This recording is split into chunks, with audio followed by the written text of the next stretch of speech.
Con đi học nha. Trình giỏi nha. Của con.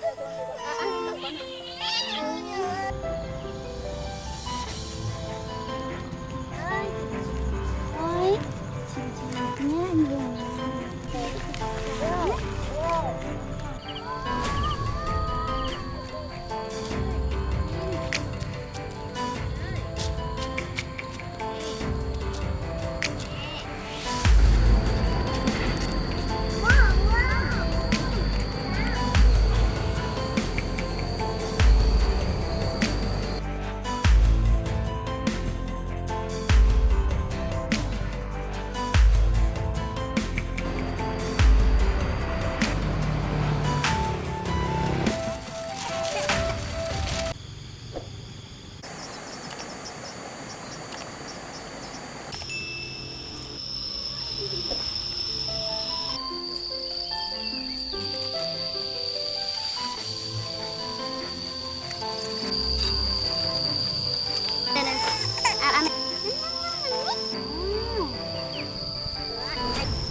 Vô nọ đây.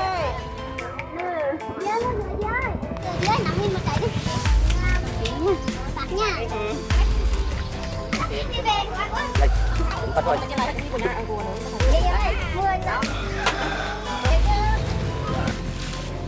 Chinh ơi, anh Chinh ơi.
Em chàng về trà cho bay lá thấy làm sao tôi chẳng may thì dùng phải bay còn được hắn hay không người là mà nó không phải là bên là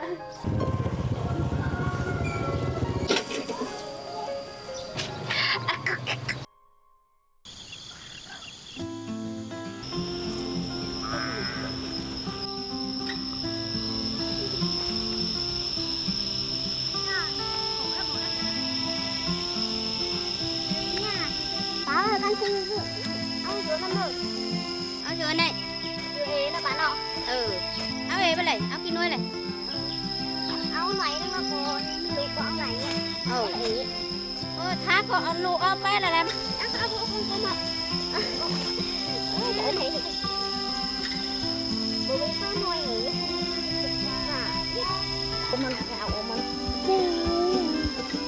Không hái chứ ăn không.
bái cái dừa này cái bảo chưa là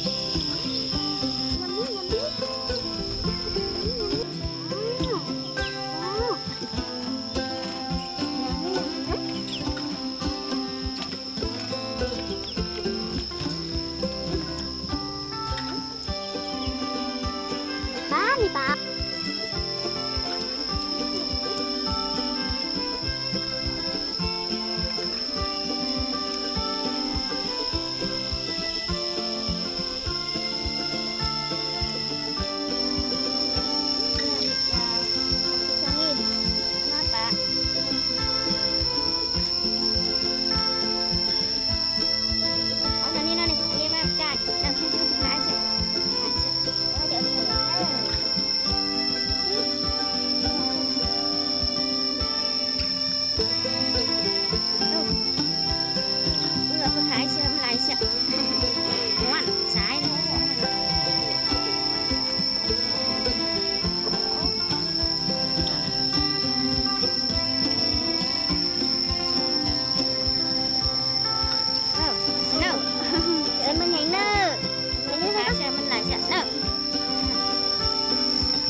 ba tấm mở ba xe lái rồi ba tấm lều ơi hoàn lại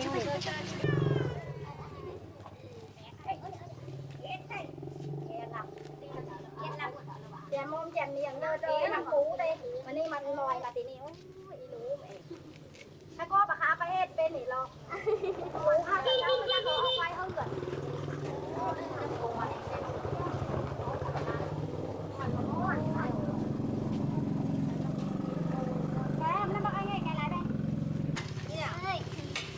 Giờ bạn ăn quá. Ba rồi. Anh nắm một cái ạ. Nặng đi nè.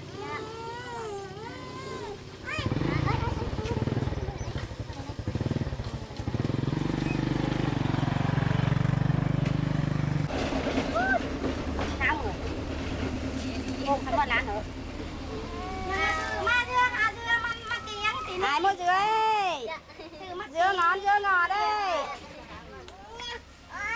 Đây đâu rồi? Bà đi làm được em nha. hái được ở đâu Để tay ba nè. Mày lại nó chặt người lại. Dạ. Ba làm.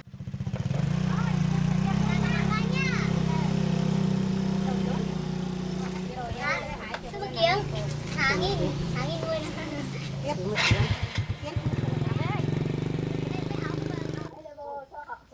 mà chăng bà muốn ta chơi sắp gì lưới là bài cái nè chơi sao đi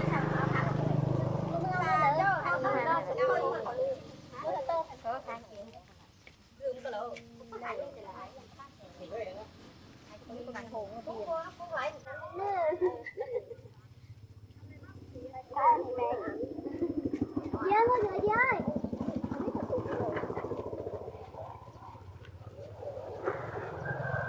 chơi dưới nằm im mà chạy đi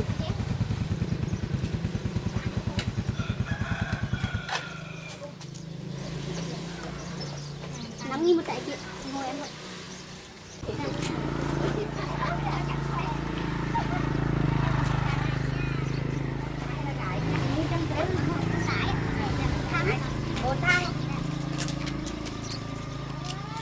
bóc không trời ơi dù bạn bóc mất quyền đây đúng ơi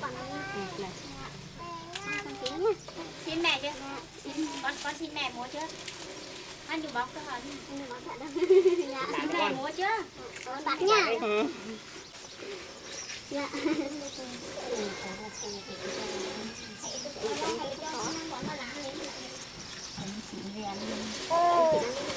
quỷ này bước dạng về thôi cái khu ăn cái chỗ đấy này cảm ơn chị nha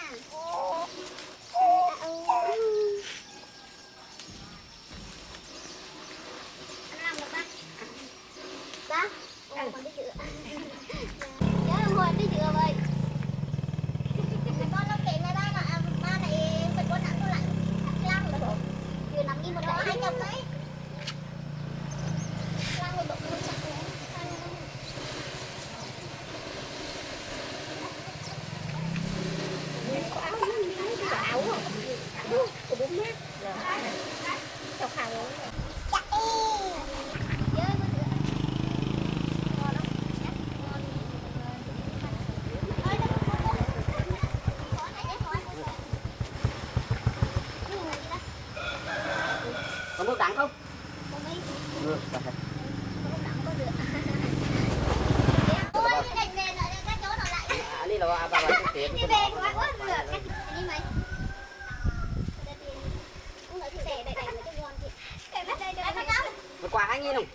Còn 5.000 không?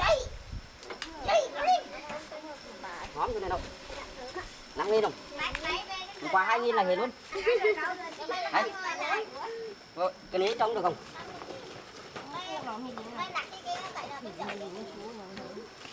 Xa hay cái này mà trông mà đến trại hay.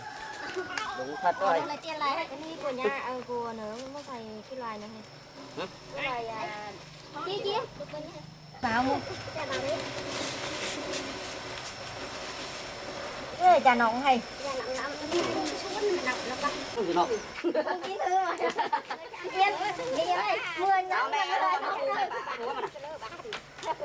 Để cho cái trông cái nếu mà có đưa có lên bạc quan.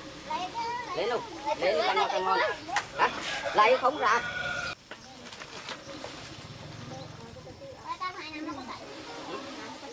Đi về trong bữa sau là Qua có mua không?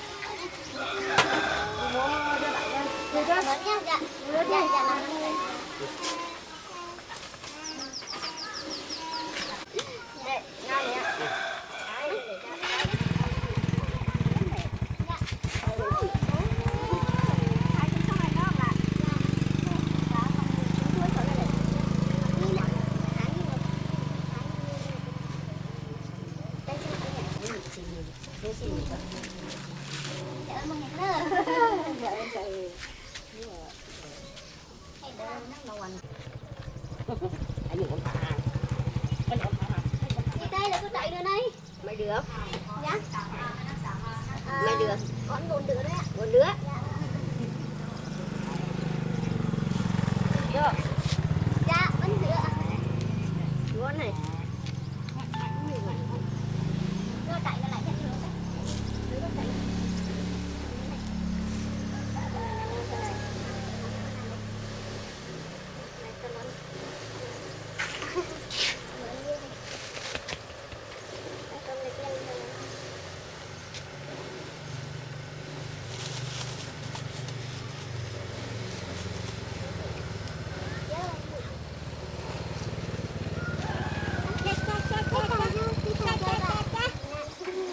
Con cái con gái đâu? Dạ, con tái ạ. Con 4 tháng.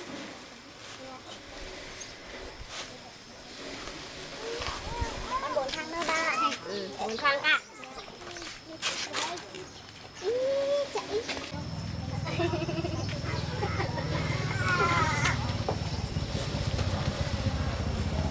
Không, cái đấy con thằng ấy cũng thả rồi.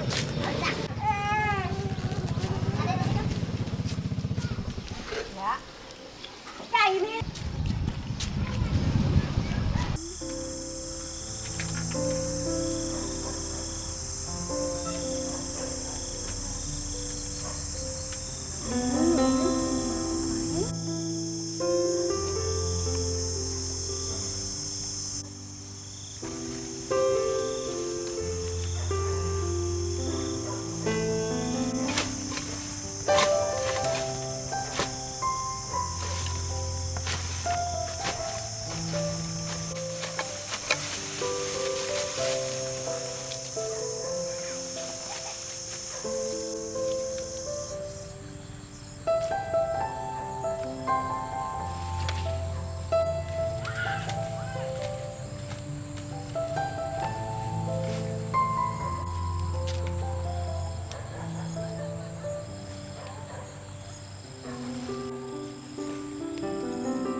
คักทั้งนี้เลย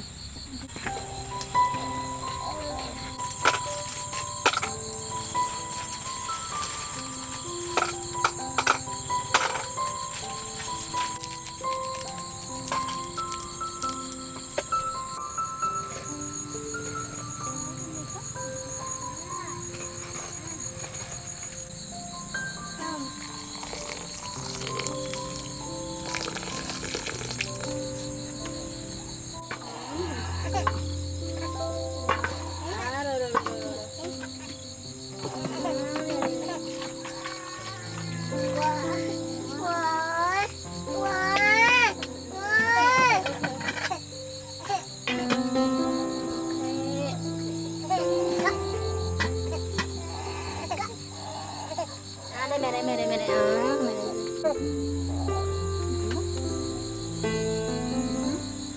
มาเอ้ย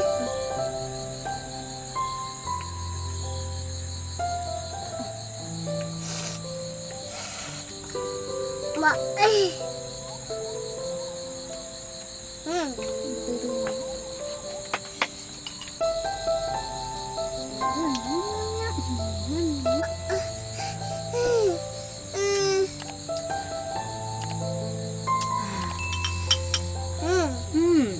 นั่นไหมนั่นนี่หันก่อนเอาต่อยบุงเอาconต่อยบุงเอามันปุ่มมั้ง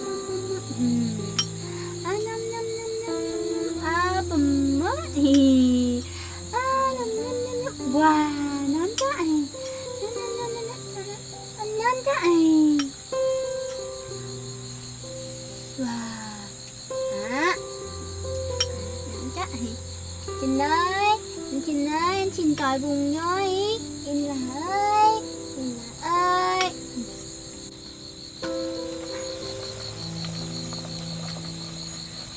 น้ำนี่เขากินเลย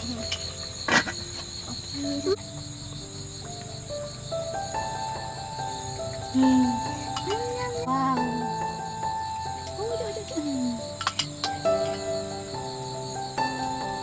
โอ้ยBữa nó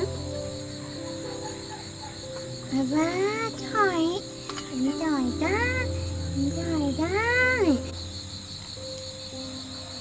ở đây chứ ở đây wow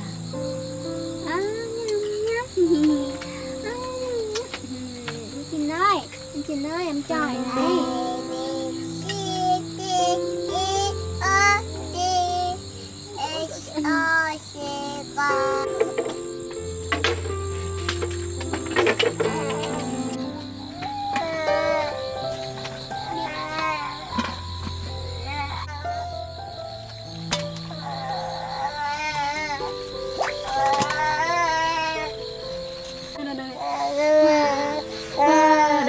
được rồi là tạm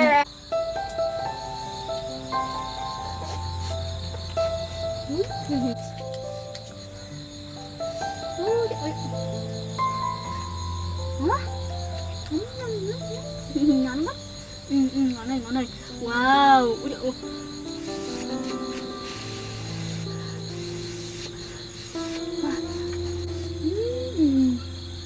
nhắm ngon trái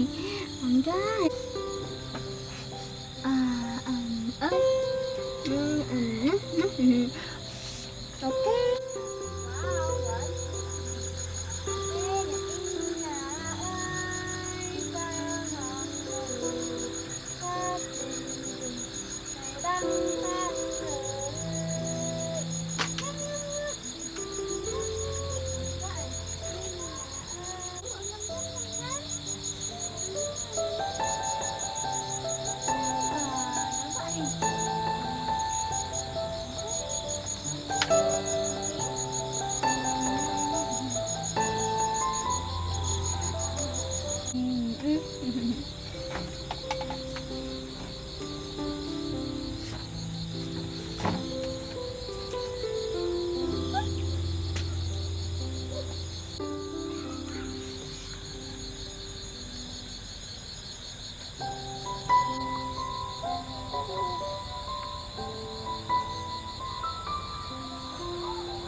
เ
đập ở trên tỉnh gần là từ đầu tới bốn mình chọn bên tay ra đúng rồi không thì đó lại 10.000 cân có lại đủ đó đủ rất hình hay học nó đấy ngón đấy quay đấy đó đó đúng là vậy đưa chó ra đấy dạ có thôi đứa này ăn đấy đấy đấy càng ống nó quá ở cứ lừa đảo á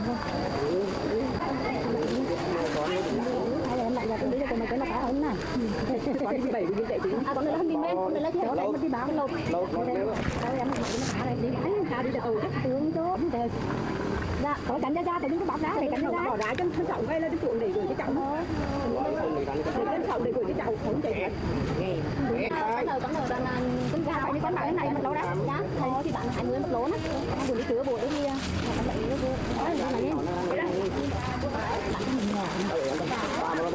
đây một lọ nhá đây một lọ con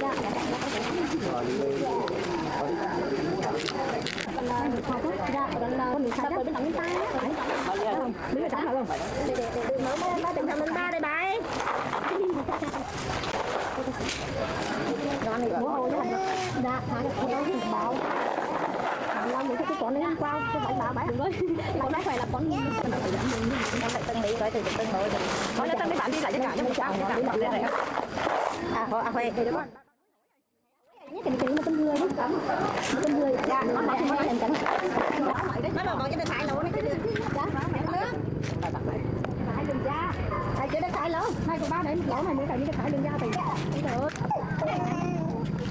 nó bảy đừng có nó trụng được hay còn nếu nó trụng thì gửi cho nó gửi cho cậu còn nếu trụng thì nó bỏ cái số cái số nó lại cậu to rồi em con ơi thì con lâu thì là cái tiền mặt ba trụng thì gửi cho cậu là để lên thử này nó không đó nó không có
ông ơi nhà tại đấy có nhiều không ông ơi chúng nó cùng tầm mà có đã cùng vừa thôi con muốn bắt tái ở đấy để đi chơi đấy ông Lợi đây ông có mặc lắm ông còn nhờ ông bông thương cứu cho con để con bắt trái cho nhau.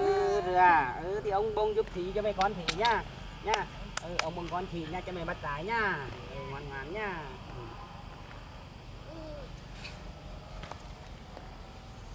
Mày không bắt đi, mày không bắt nha.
cả hàng đó là nó quê mình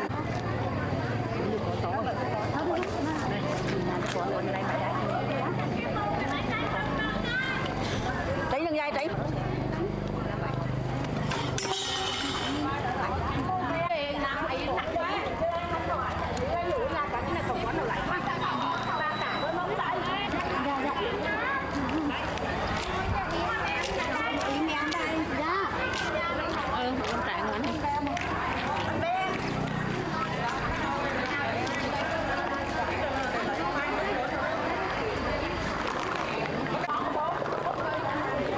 Ra mua bạn để chậu nha bố. Giá chậu là cái cầm thớn á.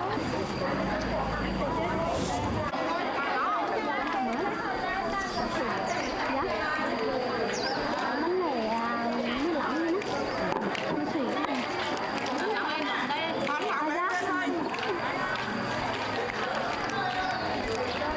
bánh bay nha. Ngồi đây con ơi. Dạ.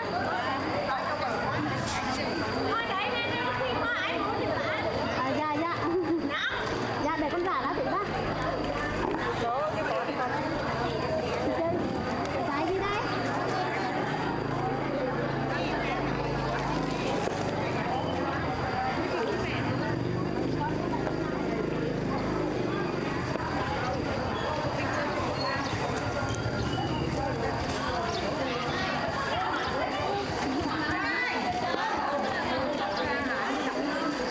Đấy, nó cái chưa?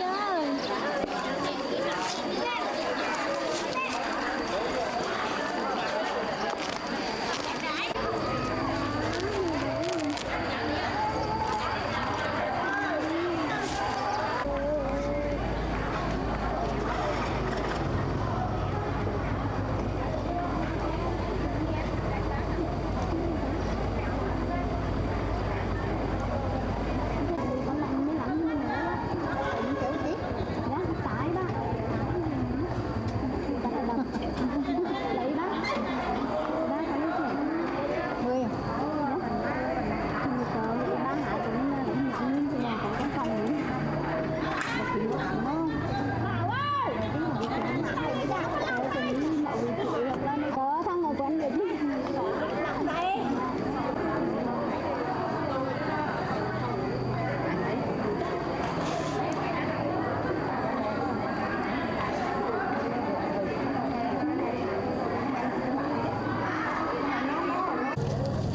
Còn to to. to là bạn nói Dạ 15.000 ba.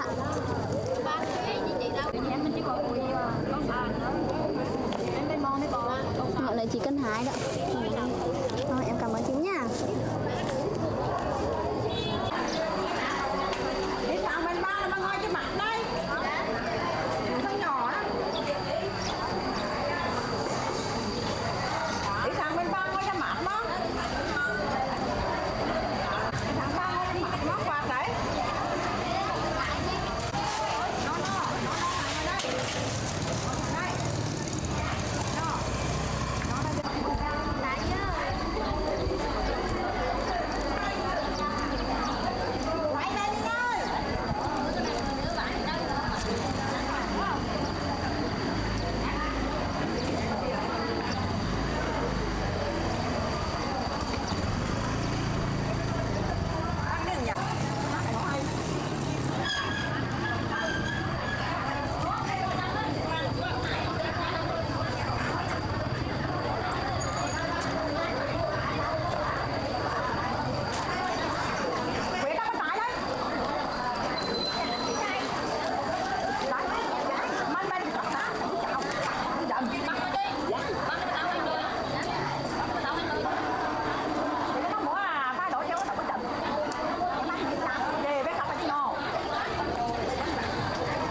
Mấy đứa mà tới đứa đấy.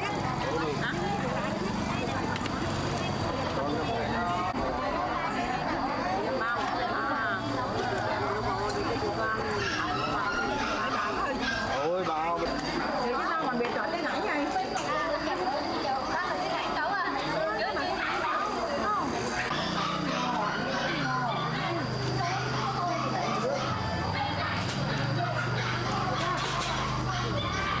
Đứa bao cho mày sống theo cái nồi tỉa nó tất cả một cái ba ơi.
để cái trâu tới đầu đường bó đây chứ.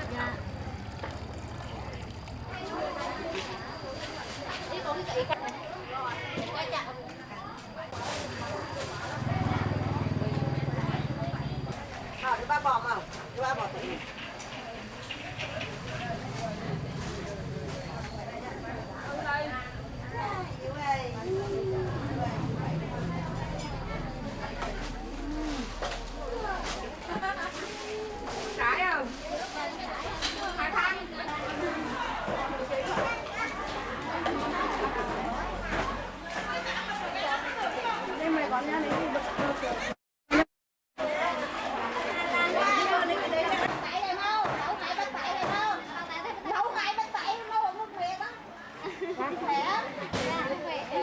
Trời ơi nơi nơi khóc lóc thôi.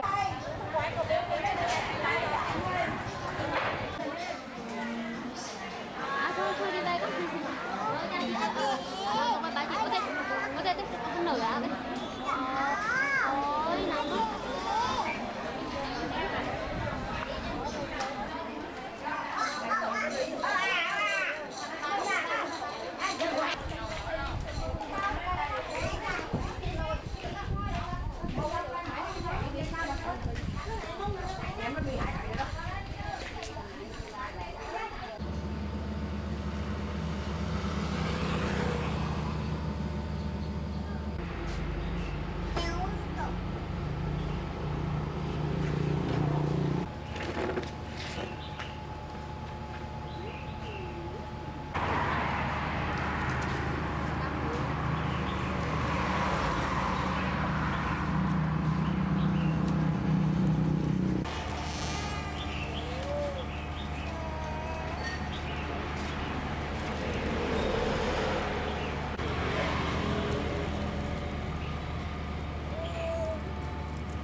nhiều thế nhỉ?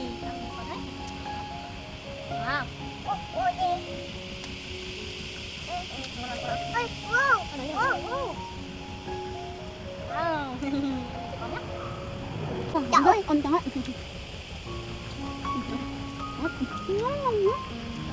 Ở đây nhá, ở đây nhá. Ở đây nhá. Để mẹ để hại dưới nhá, ngồi đây chó nhá. Ngồi đây chó nhá. Đừng hại nhá. Wow, chó thế.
Mày đây.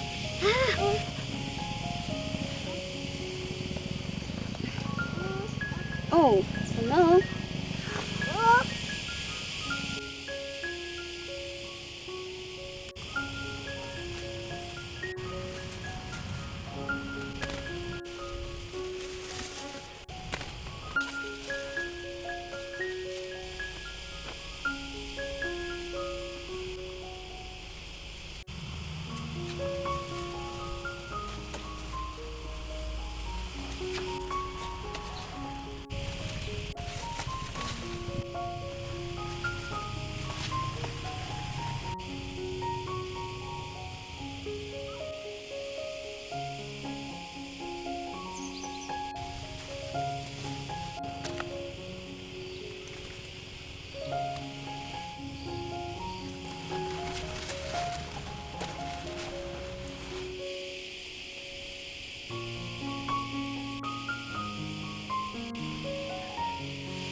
Nhiều hạt đậu mè đấy, hạt đậu mè đấy. Nhiều thế nhỉ? Wow. Thôi, được rồi. Wow. Đây rồi.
Bà ơi,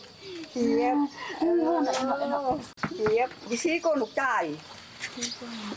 Cười tay ghẻ đi. Áo ơi, chưa tiền.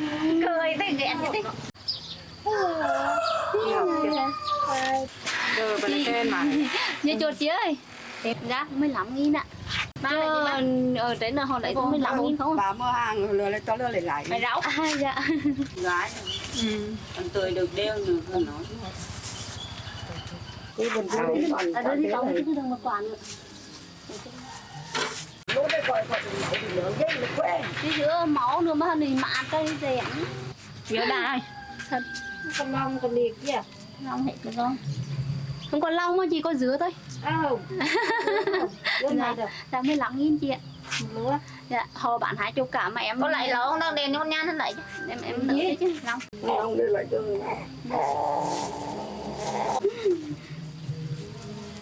Anh Diên từ đến đây. Ni xong con một này. Một bát đấy. Sang chút Cây cân tuổi. Này có con á. Khai mai cháu làm nhân gì? Nghe đâu nữa? Tổ tiên xanh đưa, sang đưa đi đi một đôi là về. Đi cân đâu? Nó chỉ đi cân. Không ăn. Rồi. Cái đó chỉ đơn giản làm được. Thế là bà chim. Ra dưới chị ơi, lại dưới cho em ơi. Dưới là em cần đấy, cần 15.000. Vùng đây bắt lại luôn. Quả đi. Hai. Không có nên giống nha. Nhưng mà lại một. Nhân tiền. Cô đây sẽ em. Nhiều. Quái rồi ghẹt nữa ơi. Nói tự nhiên không chụp mặt luôn này.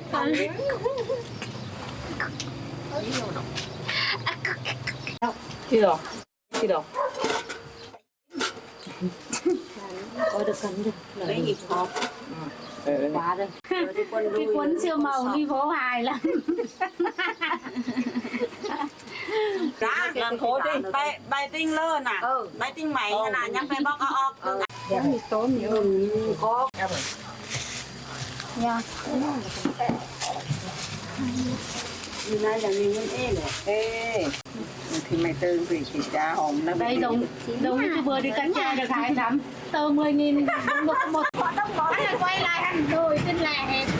một tờ lè. Cái hồi nó xuống thì có mà chi tiêu mà họ đặt để trả cho tài lắm. Xuân tê. Cái hồi nó lại đưa tờ 200 mua đồ lại 10.000. Phải làm sao vừa chẳng lại thì dùng phải bán.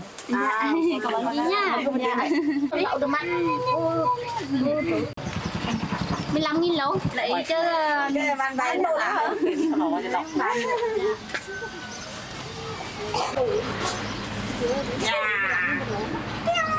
thao lỗ cà phê này là mình sẽ không có sổ. Này. 10 viên xe không chạm chạm. Hôm nay vĩnh phải là bộ về xa vào việc. Đấy còn được hắn hay không? Bây giờ tại sao không Cười lại mà nó không phải bên là anh gì xí là thâu không tay về thâu buôn Lại lúa lại ngàn. Bà lại mua đi. Mẹ. có nhiều nha đúng không thật rồi ai bao đùng còn đùng chưa được cạn Như lại rồi. à dạ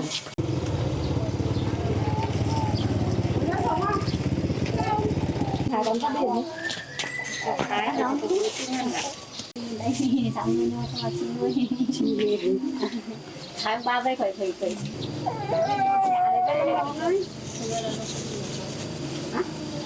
đối nắng nắng này nó không phóng này lại này rồi được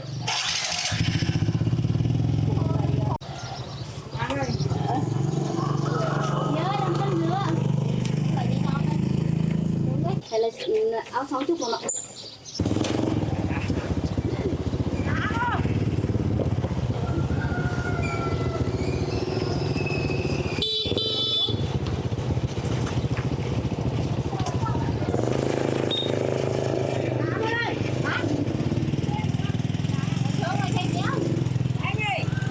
nhớ làm cần cái chôn này làm cần cái chôn này ở đây đâu con dưới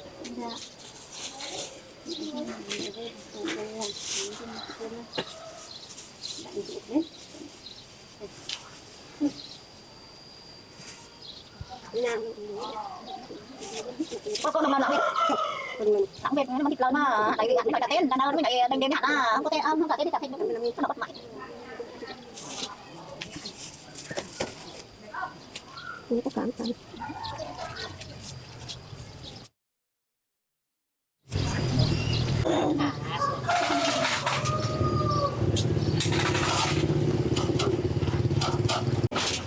Ba là con lớn như chưa ba. Dạ. chuối sẽ bỏ này mình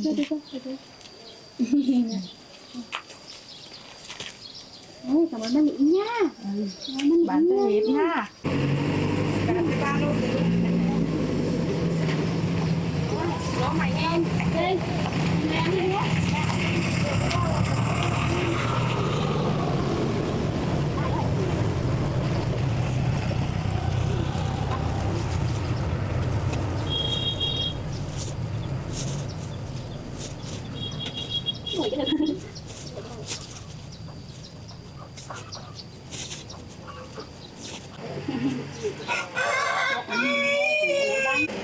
Ba nha.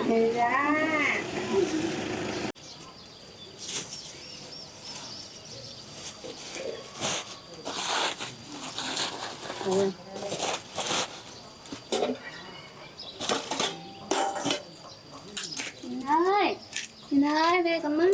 Vô chơi cho đi nói. Dạ, được rồi ạ. Dạ, cảm ơn ba, cảm ơn Minh Nhân nha. Dạ.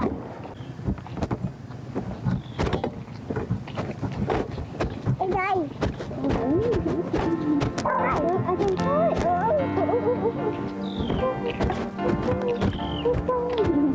Chị ba,